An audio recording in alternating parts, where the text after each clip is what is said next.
Good evening, everyone. My name is Mary Catherine Painter, and I serve as a board member here at the LBJ Future Forum. On behalf of the Future Forum, thank you all so much for joining us this evening. Future Forum advances the conversation about what's possible through policy. An initiative of the LBJ Presidential Library and Foundation, Future Forum facilitates community events to inspire a higher level of political discourse in Austin. Following LBJ's favorite biblical directive to come, let us reason together, Future Forum's programming aims to thoughtfully bridge the many diverse perspectives inherent in our regional political challenges. Our curated programming includes panel discussions like this one, town halls, Q&As with community leaders, and more, all free and open to the public. Our next event is a discussion of hip-hop, art, and democracy on November 18th. And we will also host a members-only holiday party in the Presidential Suite here at the library on December 9th. Future Forum is a member-supported organization, and if this mission aligns with your values, I would encourage you to join as a member tonight. You can visit our member table. It'll be in the back room back there by George Washington. And there's a QR code you can scan to join. Becoming a member means select networking and social events in addition to special access to speakers, exhibits, and more here at the LBJ Library. Membership in Future Forum starts at just $35 a year, and it's an excellent way to engage with the fellow doers and builders here in our community. On to tonight's event. I'm going to bring this down just a sec. During this summer's legislative session, Lieutenant Governor Dan Patrick made banning hemp-derived THC products his top priority. Under intense pressure from Patrick, the legislature sent Governor Abbott a bill, SB 3, to ban all THC products outside of the state's low THC medical cannabis program. The governor vetoed SB 3 and called two special sessions to attempt to regulate the products. The legislature failed to send Abbott a bill to regulate the products, and he eventually issued an executive order instructing state agencies to oversee regulation.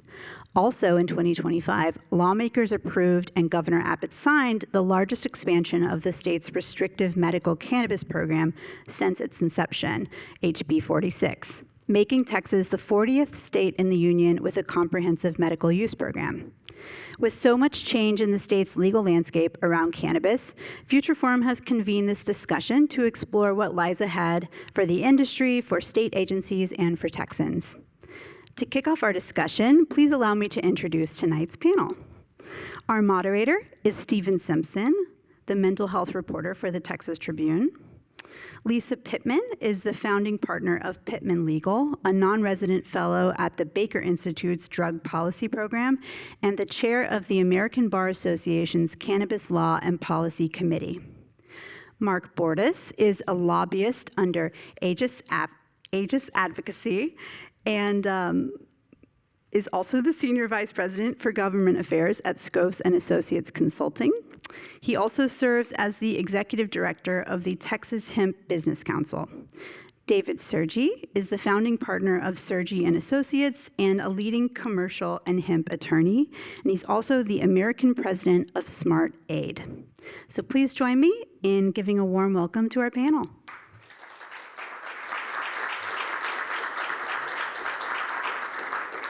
Thank you guys for having me up here. Well, like you kind of described, it's been a kind of hectic few months for the THC industry overall. And I guess before we can kind of start talk about the future of cannabis, we kind of got to start talking about the current, present day. And currently, we're seeing sort of a shift going on in the federal government towards THC products. We've seen RFK Jr. kind of lay out some support for hemp products, and we started to hear discussions about changing some of the rules and regulations. So I guess I'll start off with you, Mark. Sort of what does this mean for the THC industry? Well, there's a lot going on right now in Washington, D.C. In fact, we just had a great conversation with Senator Rand Paul just the other day, and he raised the red flag to bring attention to the fact that there is some hostile language in one of the micro appropriation bills that's coming out of House Agriculture that's very anti-hemp, and the fact that it lowers the THC level to such a low point that it's scientifically impossible and unsellable to the consuming public. So if it's not a ban by name, it is in fact. And have we ever seen sort of this kind of back and forth, I guess, view of THC and hemp products by the federal government? Is this an actual momentum swing, or is it more of just what's happening at the moment? I think it's a huge momentum swing. I mean, he's talking about the Farm Bill and what makes hemp legal, which is cannabis below 0.3% THC. But then marijuana is Schedule 1 on the U.S. Controlled Substances Act, just like in Texas. It's a Schedule 1, federally illegal for any purpose substance. You can't research it, you can't do business in it or anything like that, notwithstanding the states that have legalized it within their borders. So I think extremely significant to nationwide policy and Texas policy is what President Trump has been saying, that we're working on moving marijuana off the schedule or down the schedule or something like that. So he said that at a press conference, and it's also been supported with a lot of other press reports. And so that's the first time we've heard that come out of a president's lips at a press conference, I'm going to do this. And just like we've seen him torch the vaccine schedule, I'm hoping he'll torch sections of the Controlled Substances Act, and that we can come with something that's more uniform across the country, because right now we have 50 separate or 40 separate medical or marijuana programs and 50 separate hemp regulations, and what's legal and illegal is different in every state. And I would love it if we could regulate it more like codeine, where if it's straight up codeine, it's Schedule 3, you've got to get it from a pharmacy somewhere or from a doctor. But if it's Tylenol with codeine, maybe that's over the counter and you can easily get that. But both products are manufactured the same, they're trustworthy, they're tested the same, and whether you're in Florida or California. So I'm hoping that what's going on federally will start to open the door to something that's a little bit more uniform policy across the country.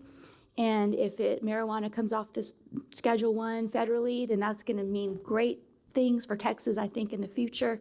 And because we didn't do the 2014 Farm Bill because hemp was still marijuana under that. It wasn't until the 2018 Farm Bill that removed hemp from the definition of marijuana that we did it. So I think things are just about to maybe loosen up and change in ways that we can only guess and imagine about how it's going to take place. And Dave, do you view this as potentially having an effect on our legislative session next time around? We've seen the back and forth between sort of how lawmakers are viewing THC products. Do you think this might shift some of those views?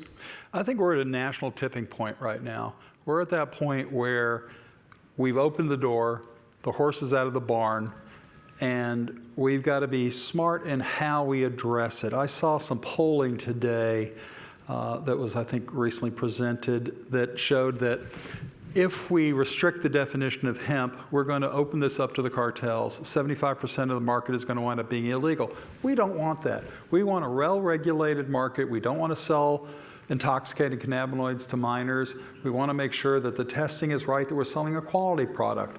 And I think we're at that point now where we have to talk about it. And in addition, we have so many farmers that are out there growing hemp, trying to grow hemp. We need to increase the market, not just through intoxicating cannabinoids, but also through industrial hemp products. And one of the things that I've seen that has gotten some really interesting congressional pull is, as we talk about, for example, rebuilding Gaza, there's a real opportunity to use products like hempcrete to rebuild that area. One of the nonprofits that I work with, we're talking about bringing hempcrete into Jamaica right now because rebuilding Jamaica is going to be really important. And I know it's not intoxicating hemp, but it's part of the overall hemp economy. And we really need to look at the overall hemp economy. We've got some great retailers here that do a great job of selling. I see Todd Harris, famous for having carded Lieutenant Governor Patrick. There he is. Yep. And I think we're at that national point where horses out of the barn, the conversations are being had, and as long as we survive this legislative session, I feel like I'm repeating myself, Mark. As long as we survive this next, what's going on in D.C. right now with the continuing resolutions, we're at the point where this market can really boom. And to Lisa's point, we need uniformity in regulation. We need uniformity in rules. We need to have effective government oversight. And yet we've got this patchwork quilt, right? We've got 32 states Yeah. that regulate it, 13 to 15 that have eliminated it for whatever reason. Maybe it's certain cannabinoids, or maybe it's like California and they've made it illegal outright. And so what the market needs and what consumers need is regulatory certainty, to your point. Absolutely. I mean, regulatory uncertainty gives Lisa and I a lot of business. But That makes a really good point. Is we're kind of going into uncharted territory as a state here in Texas, but other states aren't. They've somehow embraced some of these hemp products. Some have done the regulations and rules. Is there any states that we should be looking at to kind of take advice from or pick some ideas from? If I may, and I think this is the right place to say it, no. We're Texas. We're the 8th largest economy in the world. We're the 2nd largest state economy. People look to us for leadership, and I think we provided that during the course of the regular session and then 2 special sessions. And I think the governor, we're very fortunate to have the governor that we do have, in that he gave it thoughtful consideration. And I've likened him many times to Atticus Finch in To Kill a Mockingbird, in that Atticus wasn't rolled by the mob mentality. He thought that there should be a just outcome, and he looked at the facts. And so he wasn't persuaded. The entire Senate, several times over, passed legislation that would have eliminated it. But, in the nth hour, at 11:25 on June 22nd, on the very last day that he could, he chose to veto it. So kudos to him, and I think other states should look to us, quite frankly, to lead, and I think they have in how we treated it. I'll follow up on that. I think we also need to throw out some props to Governor DeSantis, something I very rarely say, because he was the first governor to have vetoed an anti-hemp bill. And while I don't agree with some of the regulatory issues occurring in Florida right now, I think we have the opportunity to lead the nation in thoughtful, compassionate application of governmental policy. And kind of mentioning it there, the rules are coming. The governor has already made an executive order to raise the age limit to 21. From your, I guess, Lisa, this would be a good point for you. What are some of the rules Texas could implement here, and sort of what have you been hearing about some of these rules that could be coming? Well, I'd like to back up real quick and answer, about marijuana. What can Texas, and I kind of want to, I agree with everything Mark said about the hemp. And as far as, our medical marijuana program is extremely small.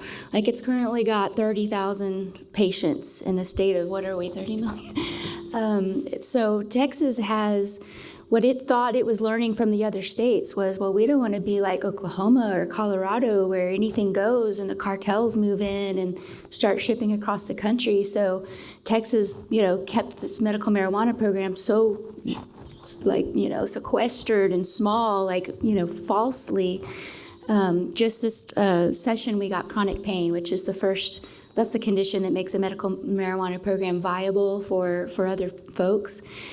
And I think it's kind of ironic that in trying to keep marijuana off the table for so long in Texas, what happened was, and we got hemp, just the wild west of hemp. You can go buy anything you want from hemp, So that's been kind of interesting dynamic. If I may, though, yes. That's also a misconception in that there is no regulation of hemp existing, and we have plenty of regulation. So we have everything from the USDA, we have the Texas Department of Agriculture, we have DSHS, which is the Department of State Health Services, and now we have TABC, that's the Texas Alcoholic Beverage Commission, is going to be jumping into it. We have everything from labeling requirements to having to identify who's manufacturing it, what's in there. You have to have a certificate of authentication, COA, that tells you what's in it. But there are people, to your point, that are breaking the rules, and we have marijuana disguised as hemp, and by actors who don't want to bother to get licensed. So you've got about 8,000 licenses in the state begging for regulation, and then enforcement, more importantly enforcement, because we have a lack of will on the part of the state up to this point in time, where they, to their own admission, by their own testimony last May, said that they have 4.5, I don't know where you get the half person, but 4.5 full-time employees trying to police over 8,000 licensees. So they lack the political will. If it was there, if the money that we raised by our licenses was gone into policing our own industry, we wouldn't have the mess that we're in right now. Yeah, Mark, we have sorry. plenty of regulations. We've got, everything that you need to have. We haven't had enforcement. So when the cat's away, the mice will play and they will do whatever, and that's what's happened. But we do have good regulations. I think part of the problem also is that, as you said, we need to professionalize the industry. We need to get the cowboys out, the people that are trying to make that quick buck. Well, the bandits. I mean, The bandits. we remember where we are. Yeah. And when there's Sorry. 8,300 stores, that tells me that there's 20,000 stores, because there are so many retailers that just sell a few things. They don't even know they need a hemp license. They just think, oh, well, this is popular. That's what their wholesaler tells them. Because then I get the calls after they've been inspected, or and they just don't, Houston, I mean, just anything goes there, so that's where I'm from. And so it's been a lack of enforcement that's been the It's problem. kind of like the New York bodega problem that New York has. New York has all of these bodegas that were unlicensed that were selling actually marijuana. And we need to be able to have increased license fees to have more people. Because what's happening, and this is what we see, is all of a sudden Joe Bubba in some county out in West Texas finds a truck full of weed, what he thinks is weed. Next thing you have is an arrest. He doesn't know what the right paperwork is. And it takes someone like me or Lisa to have to call, explain what the law is, educate law enforcement, and they don't want to know about it. Well, and to that matter, law enforcement doesn't know what it is either, right? Yeah. Because they're stretched thin on their ability to test. So those are things we need to address. But these were the low-hanging fruit for them, and now all of a sudden they're having to realize it's not the low-hanging fruit, and they've got to be educated, otherwise they sue them. I mean, we had a case several cases where we got a fair bit of money for bad raids and bad stops. So I think we need to, as I said, get the bandits out. And you mentioned some of the responsibility and political will that's needed now that Governor Abbott has kind of declared that this needs to be something that has rules and regulations. The Texas Alcohol Board is now involved. Sort of, what do you see that bringing to this situation? Is that going to help with enforcement? Oh, yeah, absolutely. Because, at the end of the day, it's been said before that arguably the most powerful position in Texas politics is the lieutenant governor. But guess what? We have a CEO at the end of the process. He's the governor, and he vetoed it. And all those people that serve on the boards and commissions throughout the state are appointed by, guess who? The CEO. So absolutely, it's going to be the governor's way. He is the CEO of the state. And so we're relieved that we're in this position. Some people are still wary. I get that. But you can't live by faith and fear at the same time. They're mutually exclusive. I've always had faith. I've always had faith in the governor. He did the right thing, and I don't think he's going to let the state fumble this issue as it moves forward. He wants regulation with certainty and consumers to be safe, adult consumers to be safe when they choose to use the product. And something that Lisa brought up that I think is really important is you have all these shops that go buy from the local distributor. One very easy regulation that would help stop that is to require distributors to have copies of their licenses and verify their licenses, consumer hemp license, manufacturer license, so that when you walk into a distributor to buy hemp, you have to have the license. And number one, those licenses are cheap. What's $150? Well, you have one when you get in an elevator, right? You see it when it last inspected. Yeah. Right. I mean, we need to raise more funds so we can have, as they call them, sanitarians to enforce. 4.5 is ridiculous. So there are more inspections now. Those are happening. The governor ordered the DPS to go inspect hemp stores and look for non-compliant products. So that enforcement is now coming, and yeah, I'm getting those calls too. Like, oh, dishes is at my store. But to the point, we welcome it, right? Yes. Because we do want to get the yes. bad actors out, because it gives the entire industry a black eye. Yes. If you've got Yeah. someone who isn't working responsibly within the space. And you mentioned some of that enforcement that's now starting to occur. Dishes is now starting to appear at these stores. Is there any concern that some of these rules might be used to start raiding some of these places. Is there any rules that we need to avoid as a state to see this industry continue to grow? Well, cannabis is interesting in that it's one of the only products that can go illegal on you by virtue of a test result. It is subject to both civil and criminal law at the same time. Both of those laws define it differently, test it differently, punish violations differently. Under civil law, it's just regulatory fines, or it's a warning from the health department. So there's not much enforcement, there's not much teeth to it. But the real exposure is under the Controlled Substances Act. If the cops come and test the products, and if they test as marijuana, then that's where you have a real problem and a real issue. And that testing is so important. And I'm a proponent, and I know some folks don't like this, of farm or seed to store, where you have a registry of those tests along the way, so you know what you're getting, so the retailer knows what he's getting. And if there is a problem, if that hemp decarboxylates into Delta-9, there's a reasonable defense to it, because unfortunately, this product, if it sits out on a shelf, is going to change.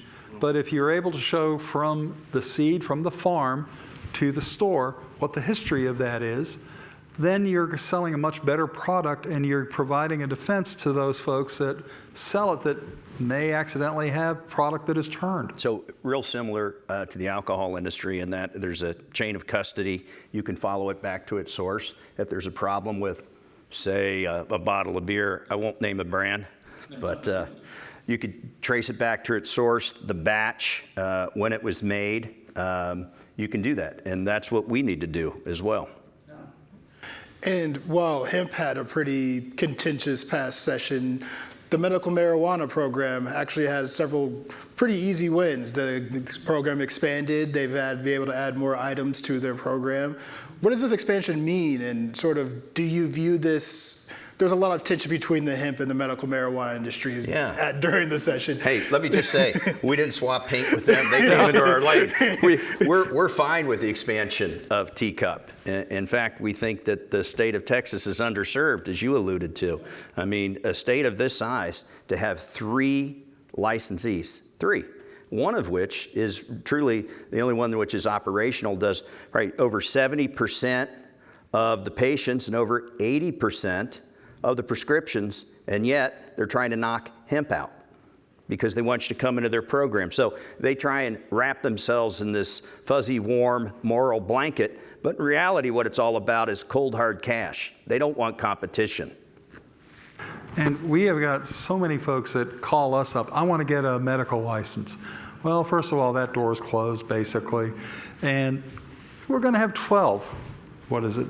12 licenses, I believe? Yeah. 12 new ones. 12 new ones. Golf clap, everybody. Yeah. Golf clap. For a state of this size. It wasn't an easy one, though. This has been over 10 years, over a decade. We've got Heather Fazio from the Texas Cannabis Policy Center here, who's been working on it all this time. Yes, so it's I thought it was 5 years ahead of my time, not 10, but to finally get chronic pain, to finally get some more licensees, And I'm going to bring up something else, and that is Senate Bill 2024. It took out not only tobacco vapes that were manufactured in China, which is about 89 to 95% of the market, it took out all hemp vapes. And now one of the most effective delivery mechanism is stuck in teacup, but you cannot buy a hemp vape legally in Texas. And that is one of the most healthy delivery systems for people, our veterans, who have a PTSD issue. They can take a hit of a vape, and guess what? It's almost instantaneous result. Now they have to use a gummy, or if they're lucky enough to get a vape through teacup, it's hard as heck to do it. I had a client call me up the other day who says, I've been trying to get a vape from unnamed teacup licensee. I'm in El Paso. They have to drive the damn thing out from Austin to El Paso, and basically it's kind of like a bad drug deal. They got to meet in a corner or meet somewhere. In a dark alley. A dark alley. And you kind of mentioned there the veterans that have some of these needs. I think this past session really showed some of the vast amount of Texans, the variety of Texans that use these products. Do you believe there's a perception change going on in the general public, where this stuff is no longer viewed as something from the 70s at Woodstock, but now as just a normal health substance. Completely. I mean, it's a purple issue. When we did the original hearing in the Hometown Hero case, where we got the original injunction that kept intoxicating cannabinoids legal, we had veterans. We had Mitch Fuller testify, who was very active. We had the gentleman who's now the state post commander of Dave Walden was one of our folks that testified. We put on a show of the breadth of diversity of Americans and Texans that need this product. Well, exactly, and I'll say this, there's a misconception. So the old Mark Twain quote about the lie can be halfway across the world before the truth gets up and puts on its shoes. We were in a very disadvantaged position in that marijuana is the big MSOs, multiple state organizations. They have private equity. This is big money for them. And they'll hold several licenses across many, many states. This is all organized. And when you see the arguments against hemp, it's not unique to Texas. It's all across the United States. So for us, we had to get organized. We had to raise money. And we started to have to change the narrative. And Nicole is out here. She was our communications director for the Texas Hemp Business Council. Did a wonderful job. There was a filming of this series called Faces of Hemp. Had many people my age, some of your age out there, people at a country club that use it for neuropathy or digestive disorders or sleep disorders. So it wasn't the stoners that, the folks would have you believe, but it broad swath and it cut across party lines. So that was brilliant. And Lisa, you might be able to speak to this, but for business-wise, there's a lot of these businesses out in rural Texas. A lot of these places are finding almost new life. Farmers are using this to kind of boost up some of their agriculture. Sort of, what does this changing market kind of mean for everyday Texans? Well, I mean, it means that Texans are going to have access to hemp products for the foreseeable future now. The growing of the hemp's really kind of gone down over time in Texas because we have kind of lost the market. And as David said, we need to get more into industrial hemp. That's one of the things that I wanted to get hemp legalized for, but there hasn't been much of a market to make these hemp building products and get them spec'd out into construction. So, I mean, Texans are going to have more access. I also think that part of what's changing the perception is partly, different types of people using these products for wellness, but also just for light recreation or as an alcohol substitute, like hemp drinks, for example. I think that's going to make cannabis products more mainstream because you don't have to go to a special store or buy a special product or have any kind of inside knowledge. You can just try something at the convenience store or bar or brewery. And that's why we had so many people trying to eliminate hemp, is because the alcohol industry, Big Beer, who I worked for 20 years, it sees their sales plummeting. People are drinking less now. People are choosing more natural alternatives, ones without carbs and calories, and they can wake up, they can be social, but they don't wake up the next day with a hangover. And so, once again, it's about what's going into your wallet and what's coming out of your wallet. And certain entrenched industries don't like to see us succeed. I'm going to add one other thing regarding industrial hemp, and that is that the city of Austin has adopted a hemp building code, part of the UBC, and it's something that needs to be encouraged throughout not only the state but the country. I know in San Marcos, where I live, we're working on that same idea of having hemp building codes so that you have quality products that can be used in construction. And again, it's also extremely profitable and it's extremely affordable. And so it's not just, Big Beer that's against us. We had some of the the lumber and other folks that were lobbying here in Austin against us because, my gosh, you're going to bite into our dollar. But at the same time, this is a useful product. It's probably one of the most, and again, I don't want to get on my soapbox about how useful it is. I think we all can do that. But we need to open this market up across the country, across the state, and work on issues, like building codes, like alternatives to alcohol. All right. And only got about 2 more questions left here, and then we're going to open it up to the rest of you guys to ask some questions. But one of the things that you kind of mentioned was the perception battle. During the session, one of the main things that was constantly discussed was the danger of these products to children and how these things are causing problems amongst our younger generation. Do you guys view that as a valid concern? And 2, do you think that these new rules that are coming in will help change some of that perception? Yes and yes. Yes? Yeah. I mean, yes, and I think part of it is that while people may argue whether or not the governor can criminalize selling to under 21, it has to be. We have to protect our children. We have to protect the youngest members of our society.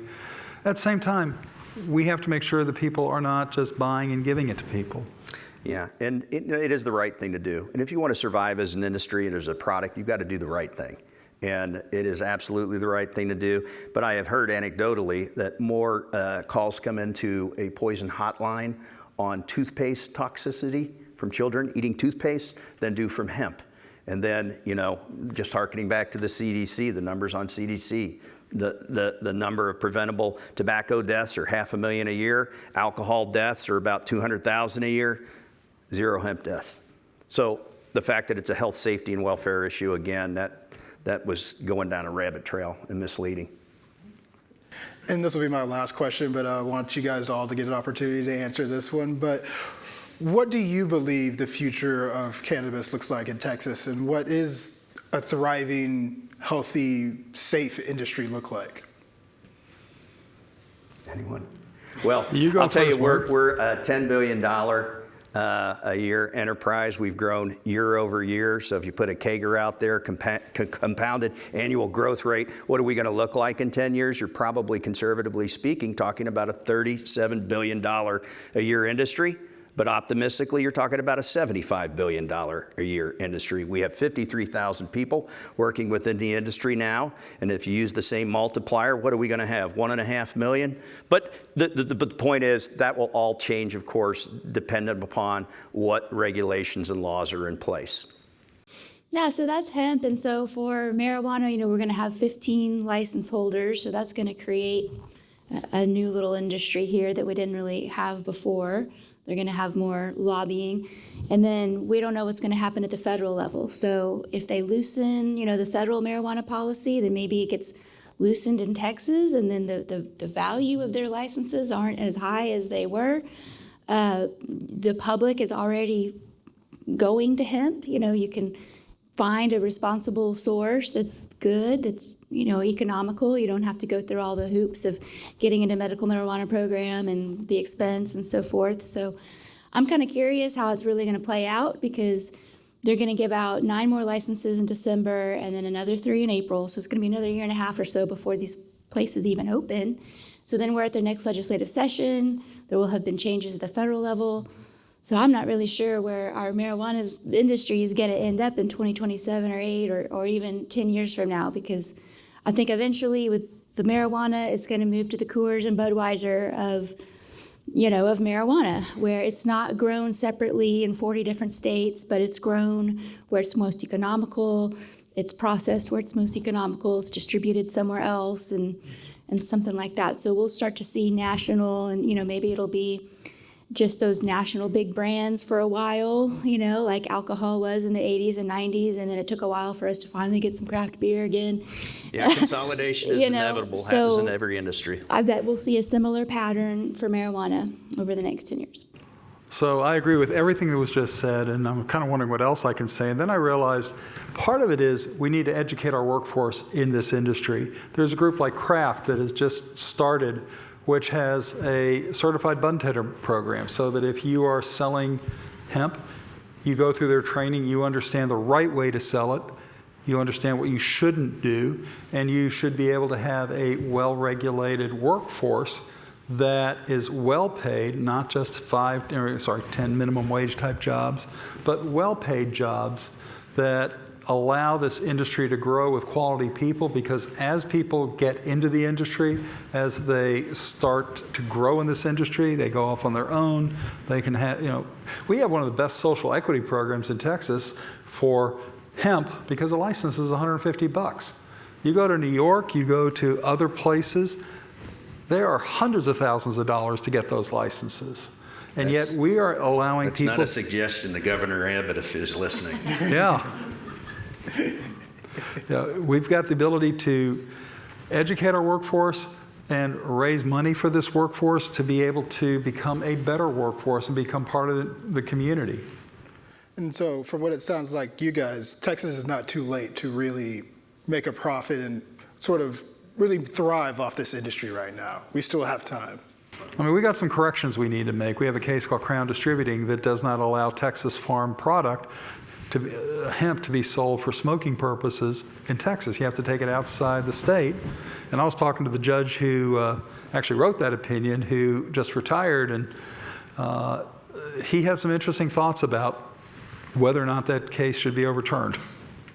Well, I guess now this entire panel is now opened up for everyone else's questions, but not just mine. So there's a mic right there at I think right beside that. It's kind of hard to see. It's really bright up here. But I think right there, if anyone wants to come up there and ask a question.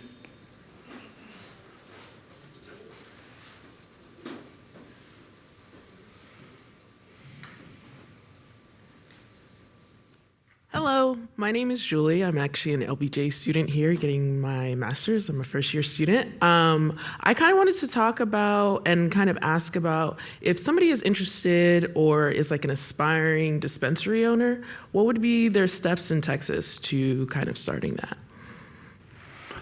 I'll answer that question because I think I just talked about groups like Craft and there's some other folks, is connecting with a group that can educate you as to how you select product, how you sell product, what your location needs to be. There are experts out there that can help you with that, and then to train your workforce, because you can't just open up a small shop and a gas station and sell product, because it just doesn't work. Yeah, those days well. are coming to an end. Those days are coming to an end. But to David's point, you can do informational interviews with someone who currently has dispensaries and just, find out as much as you can, pick their brain, spend some time with them. Very friendly folks. The more the merrier, I don't think that's a problem. I mean, meet Todd Harris over here. Todd can tell you the right way to do it. We'll give you any info we have. Yeah. In your shop. Thank you. Thank you. Hi. Oh, she was tall. Hi. I know somebody on the panel said that right now cannabis is a purple issue. I wondered if you guys thought that it would continue to be the case, that it would be a bipartisan issue, or if you guys think that one party or the other might take up the torch more so.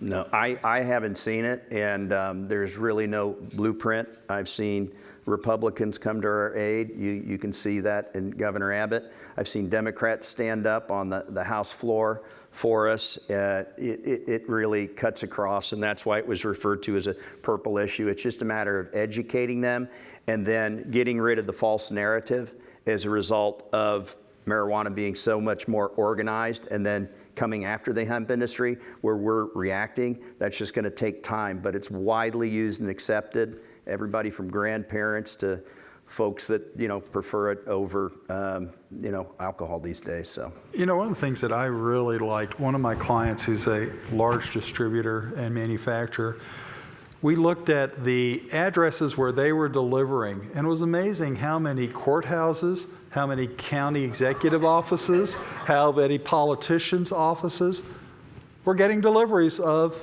Delta 9 products. It tells you that we have a mass of people, not just Republicans, not just Democrats, not just Libertarians, but we've got this sense of community. And it's really amazing. I think the particular client was telling me that over 150 courthouses in Texas had deliveries of their product in the last 2 years. It's amazing. I have a comment and a question.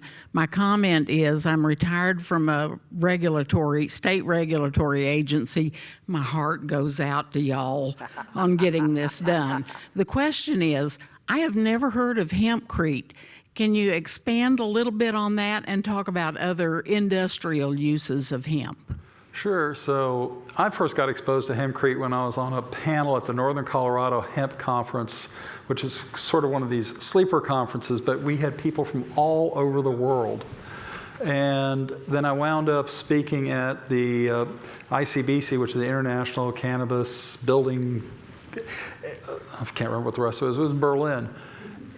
These products are used in our hemp biomass to create building products that have a lot of qualities that we need. First of all, they're flame retardant.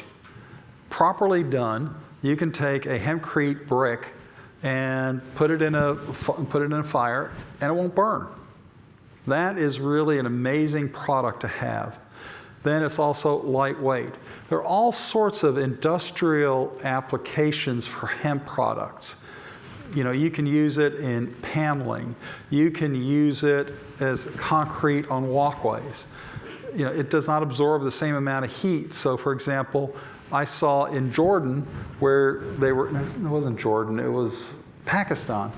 I was at the ICBC in Berlin, and they had a gentleman from Pakistan that was talking, and he was walking barefoot in 120-degree temperature on a walkway to demonstrate how this product did not absorb heat and you could walk on it.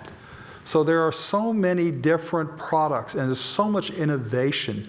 When I went to the ICBC, I was amazed at the number of different products that they had using hemp and hemp biomass as a focal point. And again, we could talk on and on about it. I was talking to the gentleman who runs NOCO, and he's on his way to Thailand and Japan for building conferences building with hemp. He's going to Pakistan for the same type of conference. There are so many uses for this biomass that it's just, only limited by imagination. Cannabis comes from the Greek word for canvas. It's World War II, shoelaces, ropes, uniforms. Declaration of Independence is written on hemp paper. I believe the founding fathers grew it. It's extremely strong stuff. It's used to replace plastics and automotive parts. It's used for a lot of things. It just needs to gather some traction, and then our farmers will benefit from this. Governor Abbott came in and kind of saved the day with his veto of SB 3. He's issued the executive order now with the age restrictions have gone into force. But we have some other rules down the line that are going to be implemented from TABC now coming into the fold with Department of State Health Services. What should we be looking out for with the rules that are yet to come? Well, so the governor hearkened back to a piece of legislation that had been introduced during the course of the regular session. I think it was a regular session, they all run together.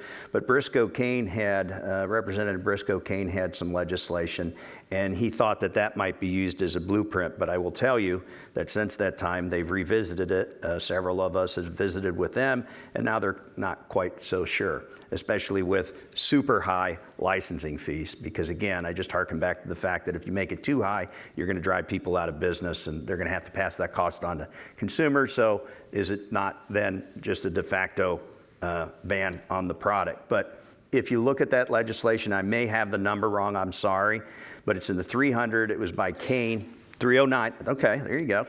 Yeah, I know, woohoo, look at me. So you might want to look at that, and that will be kind of the constructs for additional regulation that's going to be under consideration, but not necessarily, exactly the same as that.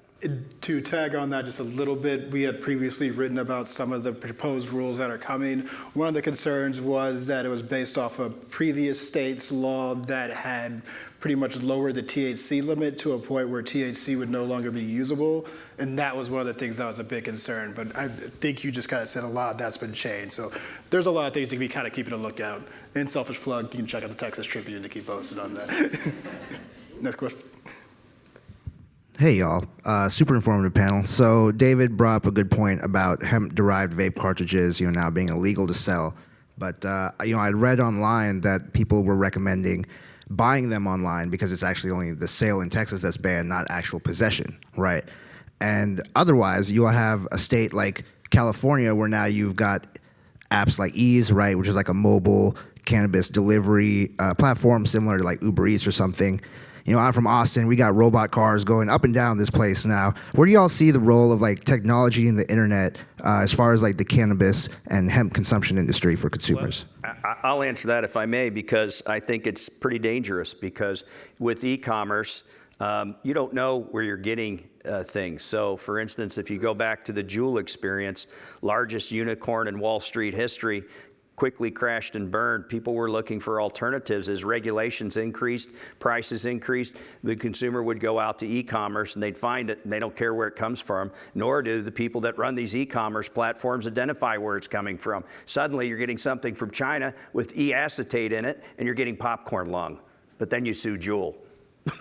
I mean, it's not good. And at some point in time, there needs to be legislation requiring that these e-commerce sites divulge where these products were made, and then also assume a certain portion of liability, because it's an implicit endorsement of these suppliers. You just assume it's going to be safe. You got it off eBay, you got it off Amazon, but that's not the way it works. So that's something that we're going to have to deal with. And we're dealing with a case right now where a client of ours purchased some vapes and found out that, they tested really hot, and they were from a supposed large manufacturer. But guess what? They were counterfeits.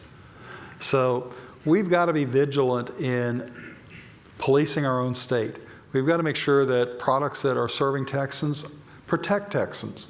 And that means we've got to have the rules and regulations in place that don't permit people to buy something from out of state so that you can get that vape.